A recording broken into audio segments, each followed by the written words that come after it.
Spanky's Quest is a game that needs no introduction. Sitting on the top shelf of the Video Game Hall of Fame, the impact it made on video gaming as a whole has permanently burned Spanky's heart-wrenching adventure into all of our brains. But just in case you haven't heard of this household name, I'll run you through the details. Spanky's Quest released on the Game Boy and Super Nintendo in 1991 and didn't cause much of a splash in the ocean of blockbuster titles. I don't remember how I originally ended up with my copy of the game, but it certainly wasn't due to anything more than random chance. Spanky's Quest is unique. It's technically an action platformer with puzzle elements, but doesn't fully commit to any of these genres. You play as Spanky the monkey, yes, you heard me correctly, who gets trapped inside of a witch's castle in the middle of a forest, who has an army of evil fruit who can only be killed by sports balls, or something. Pretty generic and uncreative. The story is basically non-existent and completely unexplained, but somehow, someway maintains a cute little bit of charm. Even if you don't know what's going on, it doesn't really matter. After some scholarly research, I learned that Spanky is trapped inside the castle of an evil witch named Morticia. Morticia has somehow brought cans of fruit to life for no apparent reason, and this doesn't fly with our hero, who was obviously really hungry for canned fruit. It's time to kill some fruit with baseballs and discover if Spanky's Quest for the Super Nintendo is a play or nay. Combat in Spanky's Quest is weird, but surprisingly fun. You're armed with a magic bubble that Morticia dropped that changes colors as it grows with each bounce on your head. You can pop this bubble at any time, and depending on the size and color, it pops into various types of sports balls.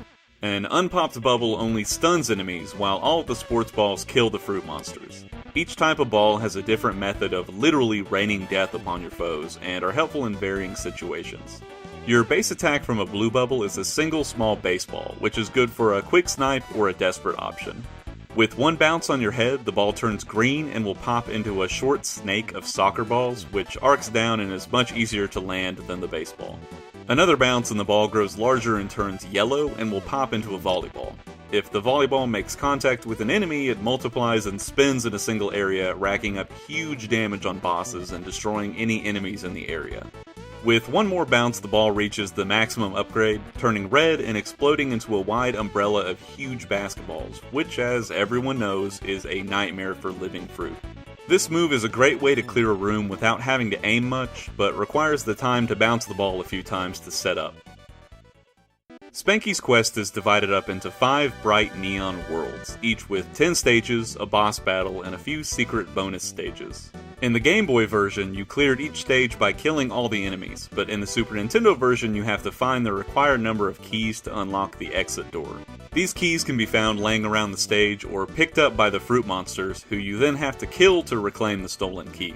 Considering you have unlimited uses of your magic balls, at least while Spanky's young, each stage basically turns into a fruit slaughter instead of needing to use much strategy to pinpoint each key's location. Just kill everything and pick up the scraps. The different types of enemies all behave pretty similarly, but have some unique movement types that can make them more dangerous. Some types of fruits just mindlessly walk back and forth, while some of them move much faster or can move up or down floors. Any contact with an enemy kills you, and it can be a little unforgiving. Sometimes enemies will fall out of nowhere and kill you, or fall out of nowhere and kill you, or fall down from out of nowhere and kill you. This problem gets more and more annoying as you get further into the game, and takes a lot of caution and trial and error to get past. Enemies typically only hurt you if they touch you, but there are a few switch traps that the fruit monsters can use to cause additional headaches. Most of them are pretty uncreative and easy to avoid, like big weights that smash down on an area, or faces that spit fire in a straight line, but one of them is on another level of annoying. These Firebird traps shoot little flaming birds that home in on you and go through all terrain. They are the absolute biggest pains in the game, but thankfully don't appear too often. These traps only work if a monster is actively manning the switch, and killing the operator turns off the trap. A neat twist to this mechanic is that Spanky can control the switch himself to turn the tables, and he even gets his own little murderous blue Firebird.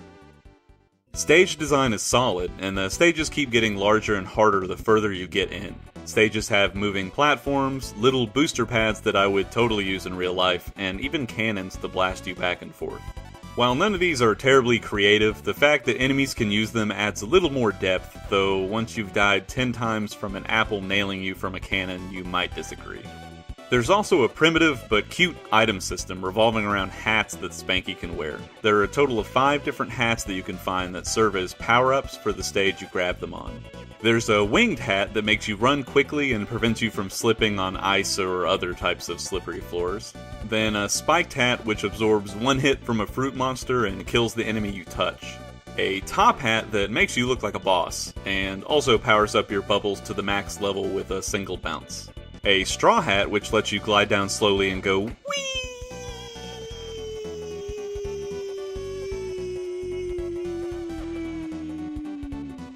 And lastly, a baseball cap, which works as a kind of magnet to keep the bubbles closer to your head and making it easier to keep them balanced. These hats are neat additions, but only show up a few times each and disappear at the end of the stage. They aren't a significant enough part of the game to end up mattering very much, which seems like a missed opportunity. If you're thorough, or are like me and just have to check every inch of everything in a game, you can sometimes find golden doors that lead to bonus stages. They're hidden behind seemingly normal walls and make the stages worth exploring a little bit more. All the bonus stages use the same bland mechanic of bouncing a giant bubble on your head, and you're rewarded with useless points or an extra life depending on how well you do. At the end of each world is a boss battle, and they're surprisingly creative compared to the normal enemies. Each boss is a different big colorful fruit overlord, and all the battles are pretty unique from each other. The sprites they use have tons of character, and the battles are fun. Bosses take a lot of hits to kill, and you're rewarded for clever ball usage that you can't really get out of killing the one-hit regular enemies. There's this sound effect that plays when you hit a boss that gets spammed when you catch them with a big hit, and it is so satisfying to hear. I'll never spoil the final boss of the game, but will say that the final boss of Spanky's Quest is definitely the hardest one in the game, and is a suitable ending to the ladder of boss battles. Without a doubt, the selling point for Spanky's Quest is the music. It's got a wonderful, chill, jazzy vibe that just meshes perfectly with the visuals and gameplay.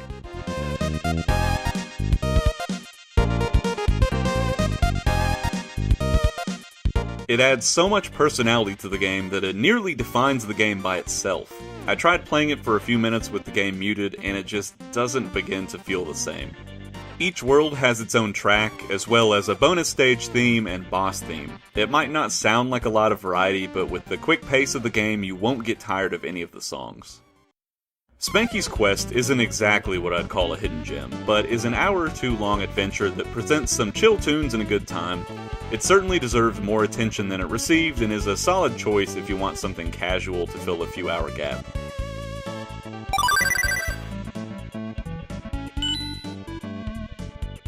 Picking up a copy online is about $20, or you can always just play it on a you-know-what. Since the gameplay is simple and button layout is minimalistic, it doesn't really detract from the game to play it on something besides a Super Nintendo controller. Load it up on your phone or a PC, and take a chill night off by killing some fruit with baseballs. Thanks for watching this episode. I'll be revisiting a mixture of old classics and some lesser-known standouts to determine if they're still worth playing these days. If you liked this video, please throw me a like and subscribe, and click the bell to see when I release new videos. Some upcoming games I'll be covering are Secret of Evermore, Goof Troop, Super Ninja Bros, Illusion of Gaia, and many more. Your support goes a long way in the creation of these videos. My name's Ben Madsen, and I'll see you on the next episode of Play or Nay.